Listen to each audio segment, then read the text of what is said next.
everybody! Today I'm going to be showing you my brand new watercolor palette. This is the Kuretake Gansai Tambi watercolors. Now, I'm so excited to show you this, but first I want to show you this smaller kit which I bought last year, and I wanted to try a few of the colors just to see if I liked it, just to see if I actually wanted to invest in the full kit. Obviously these are made in Japan, so they are cheaper for me to buy here than I think if you were to buy them in America or the UK. I think that they run a little bit of a higher price. I'm not sure about Australia because I think that, you know, they're pretty close to Japan, so I think they get a lot of Japanese products, is my guess. I don't know, that's a complete guess. But anyway, let's open the palette. It comes with this plastic sheet on top, which I like. It really protects them, so we took that off. And yeah, let's just have a look at the colours. So we have at the top here this wide range of reds and yellows and greens and these darker greens and blues. These ones here, the black ones, they do have like blue, black, purple, black, so they're not just all black ones. These two here, the pink, pastel, purple and the blue and that green as well, I'm so looking forward to using, because I don't think you often see watercolor palettes with pastels in there. So after checking all of these colors, the only color that is not in this palette, that is in this little one, is the gold. So I was checking this white one here, the white gold, and the kanji on it is the same. So I know that that is in the same palette, but the gold there just below it, that one is not in the palette. So as you can see, I'm just showing you how the colours are they're in both palettes. But don't worry about that, because this little palette will not go to waste. I'm actually going to be sending this home to my mom because she is also an artist and she really wanted to try these watercolors. I'm swatching them out here because the palette actually comes with this really nice color chart, and I didn't want to waste it. You know, I actually wanted to put it to use. And there's also one on the inside of the cover too, so you could also do that one if you wanted to. So I'm swatching them all out, and as I'm going, I'm kind of realizing that I don't know how much water to use. Some of them are ending up with too much water, some of them not enough water, and I think the reason for that is that this is not actually watercolor paper. It's a very thin, is it a card? It's kind of like, it's thicker than paper, but it's not a card. So yeah, it's a lovely paper. It's very, very soft, but it's not a watercolor paper. So I think that's why a lot of them on this piece of paper, they don't look the best. They kind of look a bit patchy. And yeah, I wasn't disappointed by it. I just thought it was me. I was literally like, it's me, I'm doing something wrong.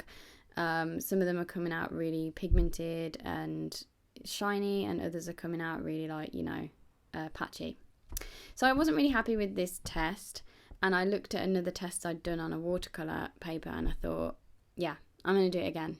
I'm going to do it again on a watercolor paper, because that's what I will be using them on, right? You're not going to use these on this type of paper necessarily.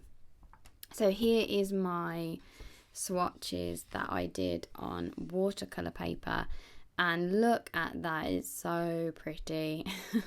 It just looks so much better on watercolor paper. It just sits nicer, and that's what that's why they were made for this type of paper. You can 100% tell that.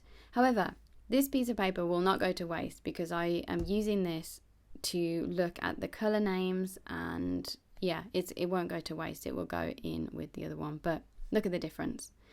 You can definitely see why I did it on this watercolor paper, and they have such a lovely sheen to them, which I've not really seen in watercolors before. I mean, I'm not an expert at all. I probably know the absolute minimum about paints and watercolors, and I don't know. So don't judge me too harshly with these watercolors. I am not an expert. I am absolutely a beginner, I would say. And as you can see in this first little clip of me painting the skin tone I'm using, by the way, is called Rose Beige, and they actually have a really nice selection that I think that you could mix and match and whatever. But anyway, as you can see, I kind of was struggling with how much to put down because it was so pigmented that I just didn't need a lot at all of the colour itself. But I was really struggling to get that right and get the right amount of water to paint ratio.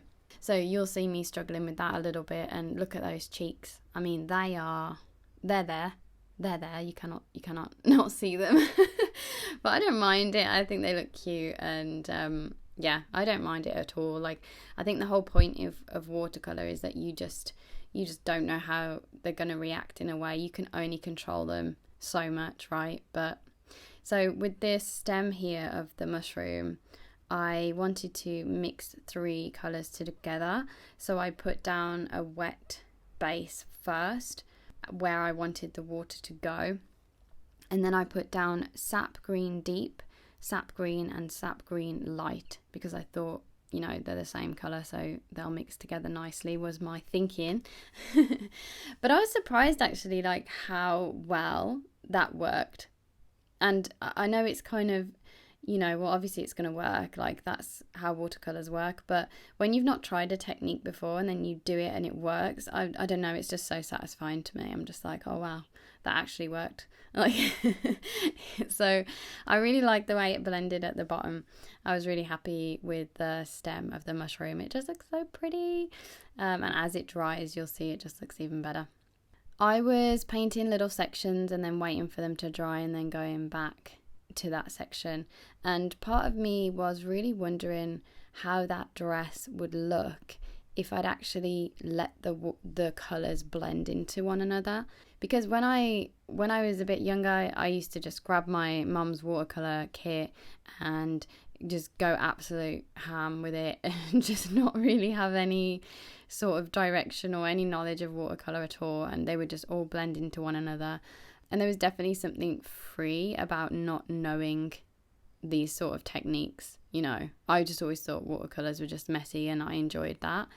But with this dress here, you can see I waited for them to dry each section before putting the next colour on. And yeah, part of me really wondered, like, what would the dress look like if I'd let them mix into each other? And I kind of wish that I had done that too. I'm glad I tried this technique of letting it dry and, you know, so they didn't blend. But part of me really wanted to try and just let them blend into one another. I am sort of, I would say, like a messy sort of artist, but the more information I know, I don't know, does this happen to you guys if you're painting or you learn about something? The more information you know, it's almost like hinders you in a way, because you're trying to adhere to the rules, you know. But I don't think art should have any rules necessarily. I think that you should just feel and do exactly what you want. And I think me filming this too, there's actually more pressure to do it right the first time because I don't have all the time in the world, and I'm such a slow painter and drawer. That's why I sketched this fairy off camera, because I'm just so slow. But yeah, so the mushroom, I love. The mushroom is my favorite part of the picture, because I wet the mushroom in the same way I did the stem, and I just put the colours on, and look at them, they just bleed into those watered areas, and look, they don't touch her leg. Like, they literally, it's just magic. It just goes where the watercolour goes where you put water. And people always say this to me, like, oh, it just goes where you put it, but it actually does. And look at that red. It is so pigmented and just so thick and shiny. It's just like, just very, very satisfying to paint with. Absolutely.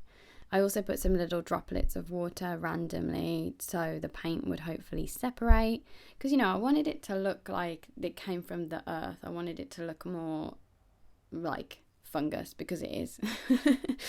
So I wanted it to look like it had been, you know, sitting in the rain or something, I don't know. So I put lots of little droplets of white and orange, and this is how watercolour should look to me, like that, just kind of how the mushroom looks, just you know, kind of messy and whatever. But I let that dry before I put any more detail on it, and I started to do some detail on the dress.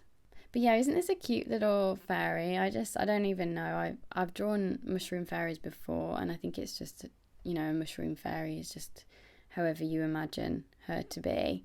But I just really wanted to try those colours really, and just see how they looked together. I recently bought this fine liner. So it's by Flymax and it's called Paint Marker, and I thought that would be good for doing detail. I've just noticed it says white water based, so it's a good job that I let this dry before doing that, because they are actually water based, so they would have bled into the other colours, I imagine. But yeah, so I just used this to neaten up any areas and do the little spots on the mushroom, is that what you would call them, and also the stripes on the stem. And yeah, I really like this pen. It's really cool. I don't know, I imagine you can get them somewhere else. So the next bit I really need some help with. This is a Copic or Copic, I don't know how you say it, Copic marker fine liner, the one that I'm currently using. And it kept getting dry. Like I was going over it and it kept drying up because of, I don't know, the moisture or the paint, I'm not sure. So that's one brand. So then I tried the Sakura, hold on, let me find it. The Sakura Pigma Micron. I tried that on top of it. And this is what I'm using now. And it worked for a little while, but then it also dried up and stopped working.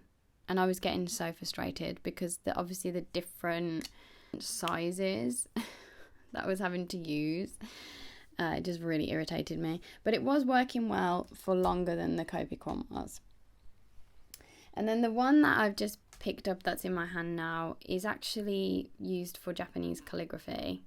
So it doesn't have a fine point. It's actually more of a brush pen. And as much as I love this pen, I bought it from like a 100 yen shop or something. So if you have any recommendations for a fine liner pen that won't dry up when you go over paints with them, I would love your recommendations. So now I'm just going in with those shimmery golds and white gold colours and adding that to the piece. And honestly, I love the way it looks. I just love it. It looks so shiny and magical. And I know they do a set of, I think, about 6, maybe 8 of like pink pearl, lilac pearl, blue pearl. And I just love the way that it looks. So I would really like to actually buy those ones too. So here she is, and isn't she lovely? I'm really happy with it. Like I say, I'm not like a professional artist, but I just really do love the way she turned out, and for a test as well. She's really cute. I'm not like super, you know, into reviews or anything. This is just my honest opinion. I really enjoyed using them. Also, just a quick note, you can pop these colours out and make your own little set. They're not stuck down at all, and I just love how big the pans are as well. It just makes it so easy to see which colours you want to use. If you really like highly pigmented watercolour-ish, gouache-ish type paints, then you'll really like these. But yeah, don't go from what I said, that's just my opinion. That's just my opinion. I'm not a review channel. I just really enjoy using them. Anyway, that's enough from me. I think I've done enough talking now. I hope that you have a great day, and I will see you again soon with another video. Bye!